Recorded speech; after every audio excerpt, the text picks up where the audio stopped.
আগে ওই দুটো শেষ করো, তারপর বলছি।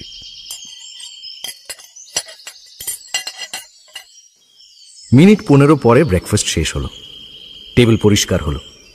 আমি আর শার্লক মুখোমুখি বসলাম। পকেট থেকে একটা চিঠি বার করে শার্লক বলল, গোল্ড কিং নীল গিবসনের নাম তুমি নিশ্চয়ই শুনেছ ওয়াটসন।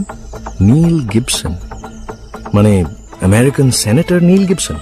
ওয়েল, কয়েকটা ওয়েস্টার্ন স্টেটের সেনেটর হয়েছিলেন কিছুদিনের জন্য, তবে ওর খ্যাতি কিন্তু অন্য কারণে। The greatest gold mining magnet, পৃথিবীতে যে কজনের সোনার খনি আছে নীল গিবসন তাদের মধ্যে সর্বশ্রেষ্ঠ। মনে পড়েছে, কিছুদিনের জন্য ইংল্যান্ডেও ছিলেন বোধহয়, তাই না? হ্যাঁ, বছর 5 আগে হ্যাম্পশায়ারে বেশ কিছু সম্পত্তি কিনেছেন। ওর স্ত্রীর মর্মান্তিক মৃত্যুর খবরটা তুমি নিশ্চয়ই শুনেছ। ইয়েস ইয়েস ইয়েস, তাই ভাবছি কি যেন একটা শুনেছিলাম, নামটা ওই জন্য